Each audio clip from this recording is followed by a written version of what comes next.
is Vin Diesel, and welcome back to Ride or Die. This is the podcast where we talk about life at a quarter mile at a time.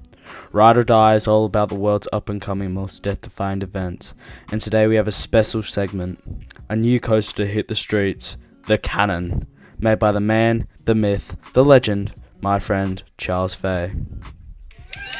Thank you, man. Thank you so much for having me on this show today.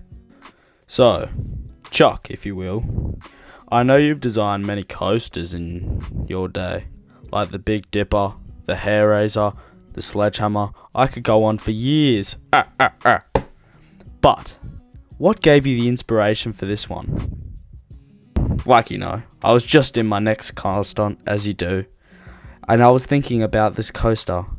I wanted to inquire.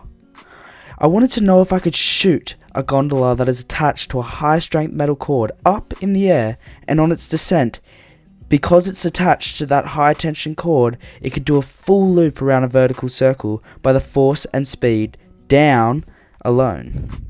Let me just tell you, this isn't a ride. It is an experience.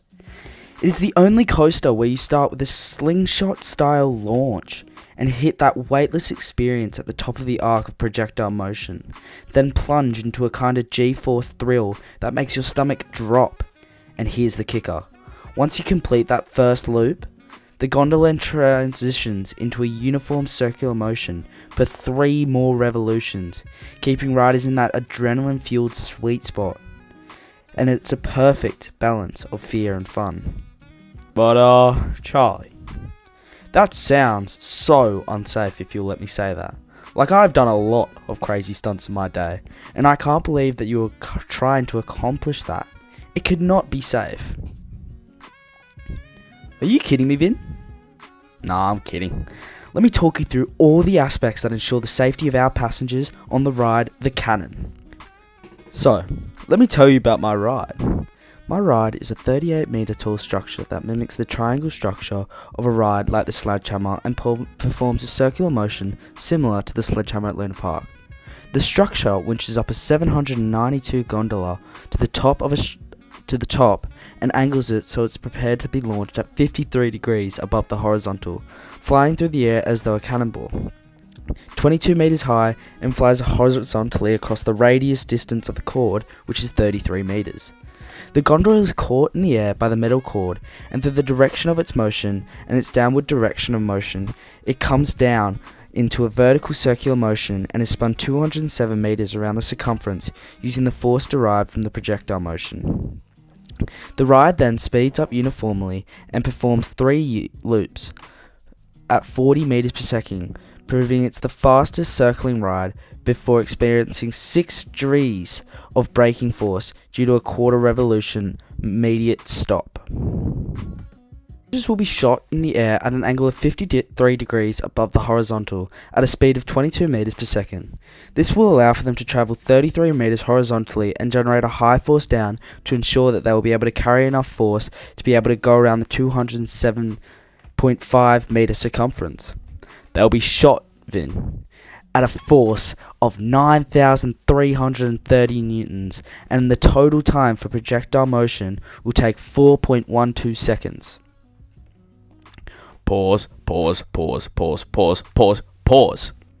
So you're shooting them at a velocity horizontally at 7.78 meters per second. Won't that create a form of rebound force on the rope when fully tensionized? Yes, you're usually correct, but using Newton's third law, force A on B is equal to negative force B on A, the force on the x-axis is 0. So, F times ma equals 0. So, the horizontal axis, the force equals 0.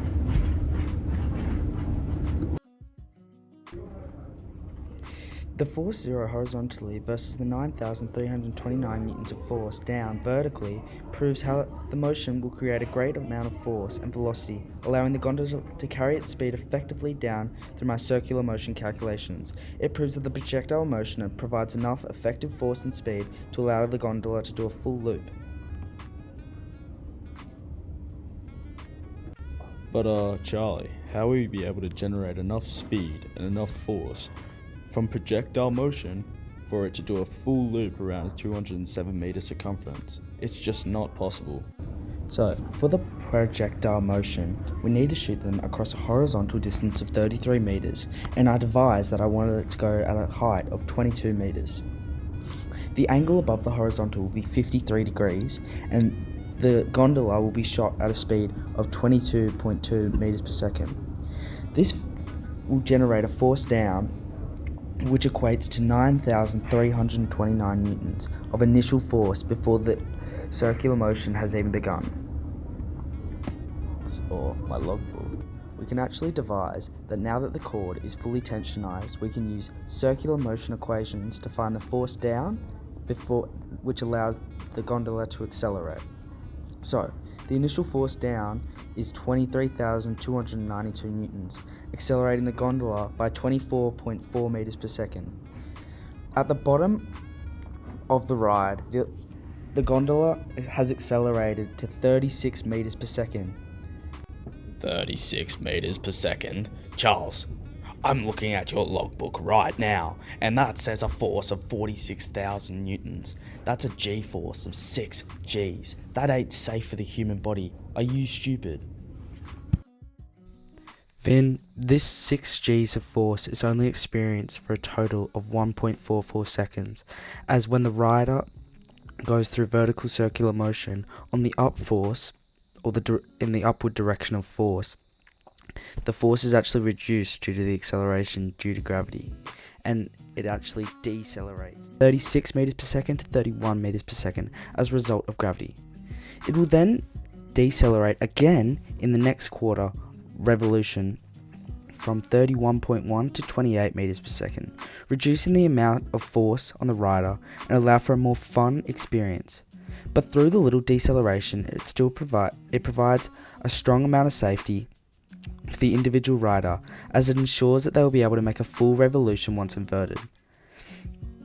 As they get over the hump, it will accelerate again to 35.8 meters per second due to acceleration from gravity, accelerating the mass down. The time taken for one full revolution of vertical circular motion will be 6.25 seconds. This 6.25 seconds is measured from the time the gondola is directly 33 meters, or the radius of the cord, from its launch point horizontally. It starts when it begins its vertical circular motion descent and goes a full loop around and gets back to that exact position. It goes around a distance of 207 meters. How crazy is that? That equals an average speed of 33.12 meters per second, or an average 119.32 kilometers an hour. Isn't that the most wild thing you've ever heard, Vin Diesel? Like, I know you've done a lot of crazy stunts in your day, but this has to be one of the wildest events I've ever created. But what I'd also like to reiterate is it proves my inquiry question. The fact that it holds and carries all the speed from the vertical projectile motion means that it will be able to do a full revolution.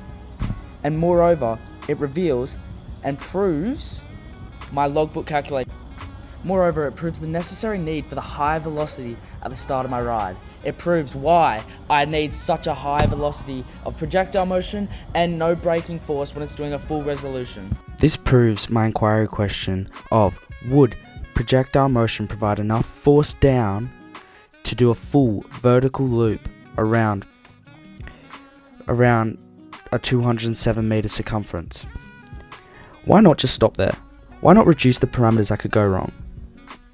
Well, the time taken for that projectile motion was 4.12 seconds, and the time for the first circular motion was 6.25 seconds. 10 seconds for... To be honest with you, Vin, I actually believed that we didn't achieve enough force in the first circular motions. Through the uniform circular motion, we are able to speed up the riders to 40 meters per second. This will generate a maximum force of 46,000 newtons, which will provide another 6 Gs of force. Moreover, at the top it will provide another 36,000 newtons of force. Through this, we are able to achieve higher amounts of force than achieved on most roller coasters ever before, and it proves how projectile motion provides such a high amount of force that we can delve into its use to provide a full resolution around a vertical circumference of 207.5 meters. Are you kidding me, Vin Diesel? This is the best ride. Wow, just wow. You have really outdone yourself, and this has been one of the best segments of Ride or Die yet. This roller coaster sounds amazing. A top force of 55,000 newtons of braking force, 6 Gs, a top speed of 36 meters per second or 130 kilometers per hour of non-uniform circular motion. That is wild that it's just come from Projector. That is It's like insane. the most amazing ride I've ever heard of in my life. Charlie, you have been life-changing. This has been the roller coaster segment of Ride or Die.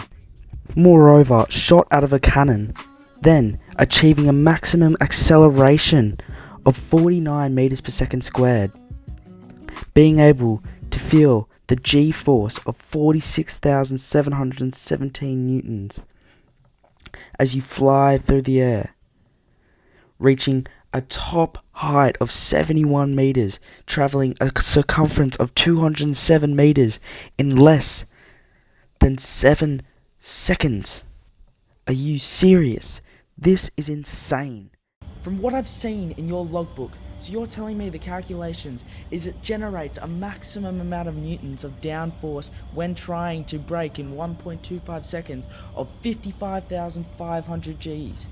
That is super spectacular. I've never witnessed something so amazing.